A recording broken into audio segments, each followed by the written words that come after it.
Did your car's check engine light just pop up? No need to panic. This small light, shaped like an engine, is your vehicle's way of telling you that it needs attention. First, let's understand what it's trying to tell you. Cars show different messages like service engine or maintenance due, which reminds you of a regular upkeep like an oil change or replacing the air filter. It's like going to the dentist for a regular checkup that doesn't always end up as a root canal. But if it says check engine, then your car is pointing to a bigger issue. In this video, I'll show you 7 easy ways to check and fix the problem yourself right at home. Let's get started. First things first, what does a check engine light mean? If the light is solid yellow or orange and your car feels fine while driving, you don't need to stop right away. It could be something small, but don't ignore it. Even if the car drives okay, the issue might get worse over time. Now, if the light is flashing, that's different. Pull over and stop the car. A flashing check engine light means something serious. Driving any further could damage the engine. Most of the time though, the light stays solid. That means the problem is there, but it's not urgent. Still, it's smart to check it out as soon as you can. Some common reasons for a car's check engine light coming on include loose gas cap, negative battery cable, faulty spark plugs, malfunctioning oxygen sensors, internal problems with the engine. The only fix to all these issues is resetting the check engine light. Sometimes, this amber check light is only a temporary software glitch instead of any underlying serious problem. You can follow these simple techniques to get rid of it while keeping the battery in its place. However, if it still stays on, there is a complete method to troubleshoot and reset it that we will go over later in the video. So here are the DIY methods without using tools.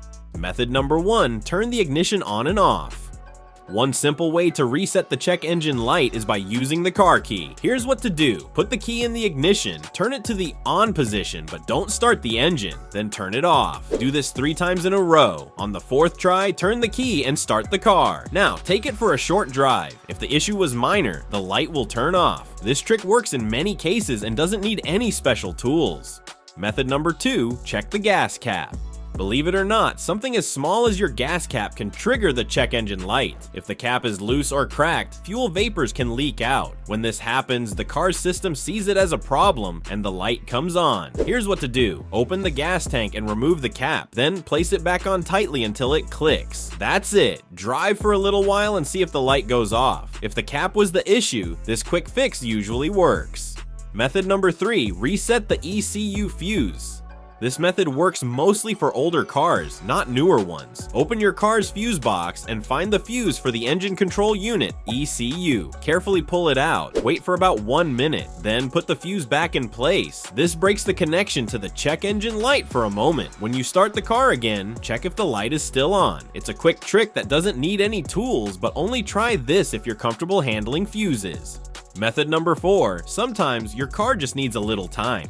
If you think that a minor software glitch caused the check engine light, you can try this simple method. Just drive as usual. The car's computer will run a check while you drive. If everything looks good, it might turn the light off by itself. Try this for about 2 to 3 days. If the light stays on after that, it's time to apply some serious techniques using tools. Method number 5, ECM hard test technique. In simple words, this method is also called disconnecting the car battery. It helps clear error codes from your car's system. Only try this if you know how to safely disconnect and reconnect your car battery. If not, it's better to ask a professional. Here's how to do it. Open the hood and find the battery. Remove both the positive and negative cables from the battery terminals. Now, press the car horn for about 30 seconds. You can also turn on the headlights. This helps drain any leftover power from the car system. Wait for around 15 minutes. Then reconnect the cables to the battery. This resets the car's computer and clears stored codes. If the check engine light stays on after this, it's time to get expert help. A quick note about disconnecting the battery. Many people go straight to disconnecting the battery when the check engine light comes on. It sounds like an easy fix, and sometimes it is, but it's not always the best option. Why? Because disconnecting the battery can erase your car's memory. You might lose saved radio stations, seat positions, and climate control settings. You'll have to set everything up again. Also, modern cars learn how you drive over time. The computer adjusts things to match your driving style. When the battery is disconnected, that learning can be lost. And in some cars, reaching the battery is a real hassle. It's not always quick or easy. That's why many people prefer other methods first. They're simpler, safer, and they keep your settings just the way you like them. Moving on to method number 6, use an OBD scanner.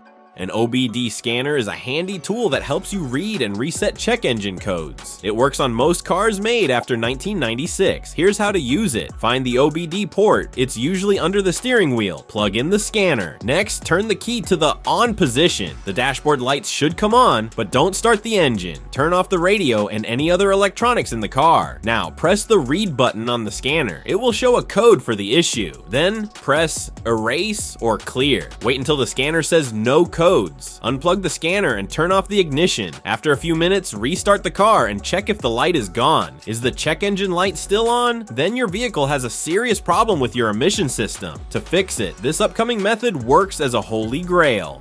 Method number 7, complete a drive cycle.